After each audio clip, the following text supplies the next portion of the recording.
बिस्मिल्लाहिर्रहमानिर्रहीम। देखिए सीधी सी बात है, अब ये एक्शन आए तो हम मस्जिद आए, समझ में आए, बस यही है साहब।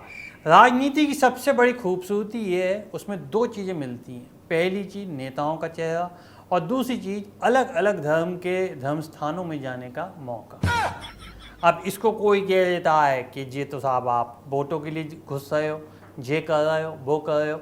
हम ये बोलते हैं कि देखो यार, जब हम छोटे होते थे ना, हमारे नंबर तो कभी अच्छे आए ना, तो मतलब एक बार हमारे नंबर जब आए तो हमारे डैडी ने पूछी, हमारे पापा ने, मुआयम जी ने, हम तो उनको नेताजी बोलते थे, तो नेताजी ने पूछी तुम्हारे नंबर कितने आए हैं? मैंने कहा 20।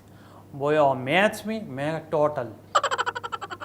तो वो समझ गए कि हमने ऐसी औलाद पैदा कर दी है कि जिसके नंबर तो आएंगे नहीं, तो तुम बेटा और क्या कर सकते हो वो देखो। तो जब भी हमारे पेपर आते थे तो पेपर आने से पहले मैं मंदिर जाता था, गुरुद्वारे जाता था, मस्जिद जाता था और चर्च जाता था। इन चारों जगहों पर मत्था टेक के आता था कि संभाल लो।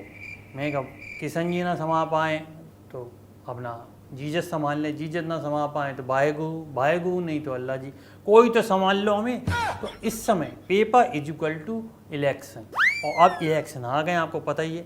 और उसमें राजनीति कहती है कि आपको 25 जगह, 26 जगह, 125 जगह कहीं मत्था टेकना टेको, कहीं अपना सजदा करना हो, देखो आप मैं चेंज कर लिया, सजदा करना कहो, लेकिन एट द सेम टाइम ये ध्यान रखो कि आपको सबको सेट करके चलना है, सबको साथ लेके चलना है, समझ रहे हैं आप। जब तक इनका नहीं मिलेगा साथ तो कैसे होगा सपा का विकास? Point to be noted. पर बहुत सारे लोग ऐसे हैं जो हमारे पास ऐसे ऐसे लोगों को भेजते हैं कि जो हमारे अंदर उंगली करते हैं। आप तो अपनी बीवी के साथ ऐसे देखे थे मंदिर के अंदर जाते हुए, इस तरीके की भटर करते हैं। कहीं फीमेल करती हैं, कहीं मेल करते हैं। तो हाँ, कैमरा मैन साहब खांसने की जरूरत ना है, हम आपको बताएं, बिल्कुल ध्यान से सुन लो। तो ऐसे जो लोग होते हैं उनके लिए हमने रखे हुए अपने बल्ले वाले, मतलब बॉडी बिल्डर बंदे। जैसे ही इंटरव्यू खत्म हो वो साइड में लेकर के जाते हैं, और उसके बाद ऐसी मामा आते हैं ना कि बंदा कहता है मेरी लाल, वो कहता है कि मेरी लाल, इस तरह से। पर एनीवे हम उससे ज़्यादा कोई बात करने की जरूरत है ना है, क्योंकि ये सबको पता है। हम नहीं जाते अकेले मस्जिद, सभी जाते हैं, कहने की बात है, सब जाते हैं।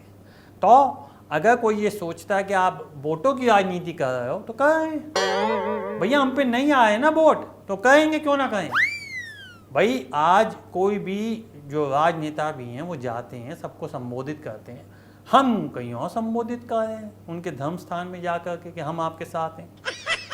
अब हमारे आजम खान नहीं जा पाए क्योंकि उनकी ऐसी जगह पे चोट लगी हुई जो हम बता नहीं सकते, पबी गई। तो अब उनकी जगह कौन तो जाएगा? तो मैं और मेरी वाइफ जाए, मैं वाइफ जा रही थी, मैंने कहा काम में कोई चूटी भर लेता है बीच में तो अजीब सा रह जाता है। तो मैंने कहा नहीं, हम दोनों इकट्ठे चलेंगे। हम दोनों इकट्ठे गए, सजदा किया, उसके बाद वापस आए, बस ख़त्म कहानी। और इन लोगों को मौका मिल गया और उन्होंने हमारे पास ये मुँह पे रख के अपना आप और आपकी वाइफ दोनों के दोनों गए थे, इसके बारे में क्या कहेंगे? कहूँगा तो मैं बाद में, पहले मेरे लौंडे कहेंगे थे ऐसे, बस साइड है ले पहले जा। तो इस तरीके की राजनीति नहीं होनी चाहिए। ये विपक्ष वालों ने भेजे हुए अपने छोटे छोटे पिल्ले हैं जो आते हैं और पूछते हैं, समझ में आ गई? हमें भी समझ में आती है, हम भी भेजते हैं अपने बालों को, गो को, ठीक है। राधे राधे, ओ सॉरी, अल्लाह हाफिज़, अल्लाह हाफिज़। मुसलमानों बहुत जोर दे दी हूँ।